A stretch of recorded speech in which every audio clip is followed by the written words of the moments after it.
வணக்கம். நம்ம டெய்லியும் banking at SSC point of வியூல 5 கொஸ்டின்ஸ் கரண்ட் அஃபேர்ஸ்லேருந்து பார்க்குறோம். இன்னைக்கு என்ன கொஸ்டின்ஸ் இருக்கு அப்படிங்கிறத பார்ப்போம். First one, which stage of the PSLV C61 malfunction which led to its failure அப்படின்னு சொல்லி கேட்டிருக்காங்க. ஸோ பிஎஸ்எல்வி C61 அப்படிங்கிறத ரீசெண்டாக லான்ச் பண்ணியிருப்போம் இல்லையா? ஸ்ரீஹரிகோட்டாலேருந்து மே 18th வந்து லான்ச் பண்ணியிருப்பாங்க. பட் ஸ்டில் அது வந்து ஃபெயிலியர் ஆயிருச்சு. ஓகேங்களா? ஒரு டெக்னாலஜிக்கல் மால் ஃபங்க்ஷன்னால ஒரு கிளிச்னால நமக்கு ஃபெயிலியர் ஆயிருச்சு. ஸோ பிஎஸ்எல்வியை பொறுத்த வரைக்கும் 4 ஸ்டேஜ் வெஹிக்கிள். ஓகேங்களா? PS1, 2, 3, 4 அப்படின்னு 4 ஸ்டேஜ் இருக்கும். இதில் ஃபர்ஸ்ட் 2 ஸ்டேஜ் வந்து சக்ஸஸ்ஃபுல்லாக இருந்துச்சு. தேர்ட் ஸ்டேஜில் தான் என்ன ஆச்சு அப்படின்னா, அந்த டெக்னிக்கல் கிளிச் அப்படிங்கிறது ஏற்பட்டு நமக்கு இந்த பிஎஸ்எல்வி அப்படிங்கிற இந்த மிஷன் வந்து ஃபெயிலியர் ஆயிருச்சு. சரிங்களா? இதில் வந்து என்ன சேட்டலைட் இருந்துச்சுன்னா, EOS-09/RISAT-1B அப்படிங்கிற சேட்டலைட், எர்த் அப்சர்வேஷன் சேட்டலைட் வந்து வச்சிருந்திருப்பாங்க. சரியா? அடுத்தது, the Brooklyn bridge was constructed across which river? Brooklyn bridge அப்படிங்கிறது எங்க இருக்கு அப்படின்னு பார்த்தீங்கன்னா, நியூயார்க்ல இருக்கு. சரிங்களா? புரூக்லின் பிரிட்ஜ் அப்படிங்கிறது நியூயார்க்ல இருக்கு.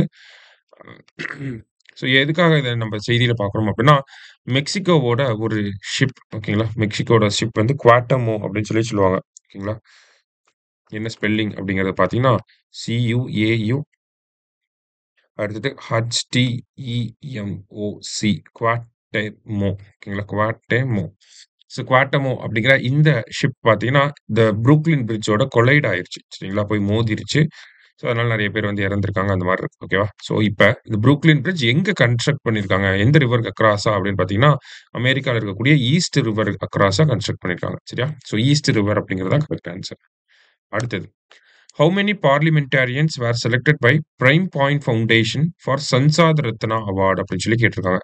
ஸோ சன்சாத் ரத்னா அவார்டு அப்படிங்கிறத யார் குடுக்குறாங்க அப்படின்னா, பிரைம் பாயிண்ட் ஃபவுண்டேஷன் குடுக்குறாங்க. சன்சாத் அப்படின்னா parliament. So parliament Ratna award அப்படின்னு சொல்லலாம் இத. எவ்வளோ பேருக்கு குடுக்க போறாங்கன்னா, 17 பேருக்கு குடுக்க போறாங்க. அது மட்டும் இல்லாம 3 பார்லிமென்டரி ஸ்டாண்டிங் கமிட்டீஸ்க்கும் குடுக்க போறாங்க. சரிங்களா? பார்லிமென்டரி ஸ்டாண்டிங் கமிட்டீஸ் 3க்கும் இந்த அவார்டு குடுக்க போறாங்க. சரியா? ஸோ 17 அப்படிங்கிறது தான் கரெக்ட் ஆன்சர். அடுத்தது, which of the following missions of PSLV has failed அப்படின்னு சொல்லி கேட்டிருக்காங்க. ஸோ பிஎஸ்எல்வி D1 அப்படிங்கிறது பிஎஸ்எல்வியோட ஃபர்ஸ்ட் மிஷன் செப்டம்பர் 20, 1993ல இருந்திருக்கும். பிஎஸ்எல்வி C39 அப்படிங்கிறது 31 ஆகஸ்ட் 2017ல இருந்திருக்கும். IRNSS-1H அப்படிங்கிற சேட்டலைட்ட அனுப்ப ட்ரை பண்ணியிருப்பாங்க. அப்புறம் இப்ப பிஎஸ்எல்வி C61. ஸோ இது 3மே பிஎஸ்எல்வியோட ஃபெயில்டு லான்ச்சஸ். சரியா? ஸோ ஆல் தி அபவ் அப்படிங்கிறது தான் கரெக்ட் ஆன்சர். லாஸ்ட்டா, international museum day is observed on அப்படின்னு சொல்லி கேட்டிருக்காங்க. இன்டர்நேஷனல் மியூசியம் டே எப்போ அப்படின்னா May 18. ஓகேவா? ஸோ இன்னைக்கு 5 கொஸ்டின்ஸ் பார்த்துருக்கோம். தேங்க்யூ. சுரேஷ் IAS அகாடமி, வெற்றியின் முகவரி.